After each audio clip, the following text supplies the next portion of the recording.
ओम नमः शिवाय। दोस्तों, आपका हमारे चैनल पर स्वागत है।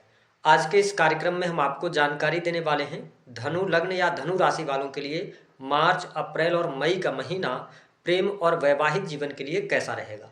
आने वाले 90 दिनों में आपके प्रेम और वैवाहिक जीवन में किस प्रकार की परिस्थितियों का निर्माण होगा, कौन सी महत्वपूर्ण घटनाएं घटित होने वाली हैं, साथ ही जो लोग अपने एक्स की वापसी का इंतजार कर रहे हैं, क्या आपके एक्स की वापसी होगी। जो लोग रिलेशनशिप में हैं, जो प्रेम विवाह करना चाहते हैं, तो क्या आपके लिए प्रेम विवाह का कोई योग बनेगा या नहीं बनेगा। साथ ही आपके वैवाहिक जीवन की स्थिति क्या रहने वाली है, संतान की क्या स्थिति रहने वाली है, विस्तार से इस वीडियो में चर्चा करेंगे। साथ ही वीडियो के अंत में हम आपको कुछ आसान से उपाय भी बताएंगे, जिन उपायों को करके आप लाभ प्राप्त कर सकते हैं। देखिए धनु राशि वालों, वर्तमान समय में आप शनि की ढैया के प्रभाव में चल रहे हैं। और जब हम रिलेशनशिप वाइज देखते हैं मार्च, अप्रैल और मई के महीने की, तो जब मार्च 2026 की शुरुआत हो रही है तो आपके लिए ग्रह गोचरी स्थितियां कुछ इस प्रकार की बन रही हैं। राहु, बुध, सूर्य, मंगल आपके तीसरे भाव से गोचर करेंगे। शनि शुक्र की युति आपके चतुर्थ भाव में रहेगी। साथ ही देव गुरु बृहस्पति 11 मार्च तक वक्री हैं। 11 मार्च के बाद ये मार्गी हो जाएंगे, आपके 7th हाउस से गोचर कर रहे हैं। वही केतु की बात करते हैं तो आपके 9th हाउस से गोचर करेंगे। आइए सबसे पहले ये जान लेते हैं कि आपका की जो लव लाइफ है वह कैसी रहने वाली है।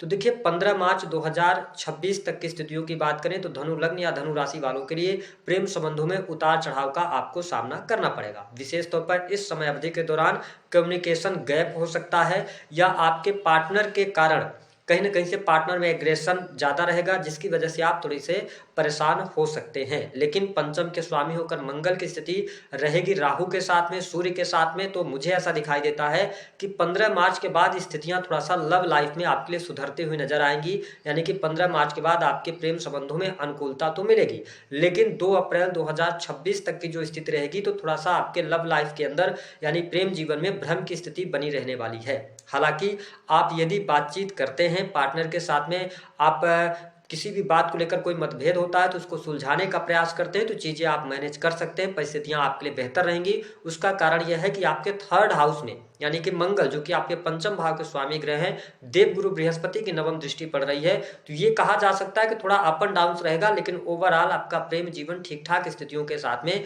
आगे बढ़ता हुआ नजर आएगा। हालांकि 2 अप्रैल 2026 से लेकर लास्ट अप्रैल तक ब्रेकअप जैसी संभावनाएं बनती हैं। थोड़ा सा यहाँ पे आपको सावधानी रखने की आवश्यकता रहेगी। हालांकि अगर देखें तो मई का जो महीना होगा यह प्रेम संबंध के मामलों के लिए अच्छा रहेगा। नए प्रेम संबंध भी इस समय अवधि के दौरान स्थापित हो सकते हैं, लेकिन मई के महीने में बाकी चीजें ठीक है, थोड़ा ईगो की प्रॉब्लम आएगी, ऐसी स्थिति देखने को मिलेगी। तो अगर देखा जाए तो सामान्य स्थितियां रहने वाली हैं, कोई बहुत बड़े चेंजेस, कोई बहुत बड़े बदलाव यहाँ पर दिखाई नहीं देते हैं। जो लोग न्यू रिलेशनशिप की तरफ अग्रसर होना चाहते हैं उनके लिए 15 मार्च 2026 के बाद का टाइम अच्छा है। न्यू रिलेशनशिप आपके शुरू हो सकते हैं। जो लोग अपने एक्स की वापसी का इंतजार कर रहे हैं, काफी लंबे समय से आपका ब्रेकअप हो गया था, बातचीत नहीं हो पा रही थी, तो 15 अप्रैल 2026 के बाद आपको आपके एक्स से मिलने का अवसर प्राप्त हो सकता है, या सोशल मीडिया के माध्यम से भी आप कनेक्ट हो सकते हैं। ऐसी परिस्थिति दिखाई देती है। अब आइए जान लेते हैं कि आपके लिए वैवाहिक जीवन की क्या स्थिति रहने वाली है। देखिए धनु राशि वालों, आपके सप्तम भाव के स्वामी ग्रह जो हैं वो हैं बुध ग्रह। बुध आपके सप्तम के स्वामी होकर राहु के साथ में है, और ये 10 अप्रैल 2026 तक राहु के साथ में रहने वाले हैं। लेकिन यहाँ पर अच्छी बात यह है कि राशि के स्वामी होकर देव गुरु बृहस्पति 11 मार्च से मार्गी होकर आपके 7th हाउस से गोचर करेंगे। तो हम ये कह सकते हैं कि आपके लिए 15 मार्च 2026 तक का टाइम वैवाहिक जीवन में उतार चढ़ाव लेकर आने वाला है। विशेष तौर पर थोड़ा बहुत मिसअंडरस्टैंडिंग हो सकती है पार्टनर के साथ में, या लड़ाई झगड़े वाद विवाद की स्थिति बन सकती है, लेकिन 15 मार्च के बाद परिस्थितियां आपके लिए ठीक होती हुई नजर आएंगी। हालांकि मार्च 2026 के महीने में आपकी ट्रेवलिंग भी होती हुई नजर आ रही है, छोटी मोटी यात्रा होगी। साथ ही अगर देखा जाए तो इस समय अवधि के दौरान पति पत्नी के बीच में प्रेम और सौहार्द तो बना रहने वाला है, लेकिन किसी न किसी बात को लेकर छोटी मोटी तकलीफ कहा सुनी भी होती रहने वाली है। अगर देखा जाए तो जो मई अप्रैल का महीना होगा वह महीना आपके मैरिटल लाइफ के लिए ज़्यादा बेहतर रहने वाला है। यानी कि अप्रैल के महीने में आपका वैवाहिक जीवन ठीक रहेगा। जैसे जैसे समय आगे बढ़ता हुआ चला जाएगा तो स्थितियां बेहतर होती चली जाएंगी। ओवरऑल अगर मैं देखूं तो मई का जो महीना होगा यह भी आपके दाम्पत्य जीवन के लिए अच्छा रहेगा। तो देखिए केवल 15 मार्च 2026 तक थोड़ा सा वैवाहिक जीवन का ध्यान रखेंगे, उसके बाद परिस्थितियां ठीक होंगी। हालांकि अप्रैल 2026 यानी कि 10 अप्रैल 2026 के बाद जीवन साथी के स्वास्थ्य को लेकर परेशानी हो सकती है, या आप संयुक्त परिवार में रहते हैं, संयुक्त परिवार के कारण थोड़ा सा उठापटक की स्थिति 15 अप्रैल के बाद आपके वैवाहिक जीवन में देखने को मिलेगी। हालांकि ब्रेकअप जैसी संभावनाएं बिल्कुल नहीं बनती, डाइवोर्स जैसी स्थितियां बन जाए, धनु लग्न या धनु राशि के हैं, मुझे ऐसी परिस्थिति दिखाई नहीं दे रही है। स्थितियां गोचर के आधार पर ठीक है, आपकी पर्सनल कुंडली भी बहुत मायने रखती है, लेकिन गोचर के आधार पर परिस्थितियां ठीक दिखाई दे रही हैं। जो लोग अविवाहित हैं, जिनके विवाह से संबंधित बात नहीं बन पा रही थी, क्या बात बनेगी? बिल्कुल बनेगी। और 11 मार्च 2026 के बाद देवगुरु बृहस्पति मार्गी होंगे, तो जिनके अभी तक शादी विवाह तय नहीं हुए हैं, उनके शादी विवाह तय होने के योग दिखाई देते हैं। ठीक इसके साथ साथ सप्तम भाव से जब बृहस्पति का गोचर हो रहा है,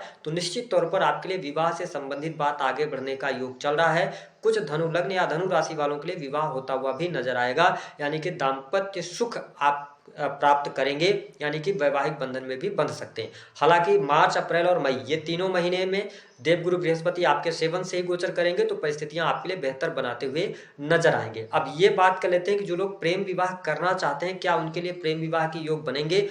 बिल्कुल प्रेम विवाह का योग बन रहा है। 2 अप्रैल 2026 से पहले पहले आपके लिए प्रेम विवाह के योग बन रहे हैं। अगर आप अग्रसर होना चाहते हैं, आगे बढ़ना चाहते हैं, तो बिल्कुल आप आगे बढ़ सकते हैं। परिस्थितियां आपके लिए ठीक रहने वाली हैं। यदि हम बात करते हैं संतान की, तो देखिए आपके पंचम भाव के स्वामी ग्रह जो बनते हैं वो मंगल बनते हैं। मंगल 2 अप्रैल 2026 तक राहु के साथ आपके थर्ड हाउस से गोचर करेंगे। निश्चित तौर पर आप अपने से अगर मंगल की बात करें पंचम से, तो काफी अच्छी स्थिति में रहने वाले हैं। तो संतान की स्थिति ठीक है, संतान का करियर भी ठीक दिखाई दे रहा है। हालांकि थोड़ा सा संतान एग्रेसिव हो सकती है, और आपकी संतान अगर 18 प्लस कम उम्र की है, तो थोड़ा सा गाड़ी वाहन अगर चलाते हैं तो थोड़ा सा सावधानी उनकी सेहत को लेकर रखिएगा। हालांकि 2 अप्रैल 2026 तक संतान थोड़ा सा गुस्से वाली, गुस्सा कर सकती है, एग्रेसिव हो सकती है, ऐसी स्थिति देखने को मिलेगी। लेकिन 2 अप्रैल के बाद संतान की स्थिति में सुधार निश्चित तौर पर होगा। लेकिन 2 अप्रैल के बाद से संतान की सेहत को लेकर थोड़ी सी परेशानी हो सकती है। हालांकि जो मई का महीना होगा ये संतान के लिए अच्छा रहेगा। संतान के कारण मान सम्मान में वृद्धि होगी, और कहीं ना कहीं से संतान की स्थिति भी ठीक रहने वाली रहेगी। अगर आप धनु लग्न या धनु राशि के हैं, तो मुझे ओवरऑल स्थिति ठीक दिखाई दे रही है। जो लोग अपने एक्स की वापसी का इंतजार कर रहे हैं, मुझे नहीं लगता है कि ऐसी स्थिति बनती हुई नजर आ रही है। थोड़ा बहुत कहीं ना कहीं से ग्रहों का सपोर्ट आपको मिल जाए तो मार्च और अप्रैल के महीने में ट्राई कर लीजिएगा। बाकी चीजें आपके लिए ठीक ठाक रहने वाली रहेंगी। उपाय क्या करेंगे? धनु लग्न या धनु राशि के आप हैं, सप्तम भाव के स्वामी बुध ग्रह बनते हैं। अगर आपके मैरिटल लाइफ में दिक्कत आ रही है, तो भगवान गणेश की आराधना करना शुरू कीजिए। उनको प्रत्येक बुधवार हरी मूंग और दुर्वा अर्पित करना शुरू कीजिए। उनसे प्रार्थना कीजिए कि आपके दाम्पत्य जीवन में सुख लेकर आए। अगर आप ये उपाय करते हैं तो आपको लाभ मिलेगा। वही अगर प्रेम संबंधों में आपको दिक्कत आ रही है, तो मैं आपके लिए एक उपाय बता दूं कि आप किसी भी कृष्ण मंदिर में एक मीठा पान आप लगवा लीजिए, और अपने प्रेमी अथवा प्रेमिका को याद करते हुए उस कृष्ण मंदिर में जाइए, और सीढ़ियों पर उस पान को रखकर और भगवान कृष्ण से वहीं पर प्रार्थना कीजिए अपने प्रेम संबंधों को बेहतर करने के लिए। अगर आप इन उपायों को करते हैं तो काफी हद तक आपको बेनिफिट मिल सकता है। दी गई जानकारी पसंद आए तो वीडियो को लाइक करें।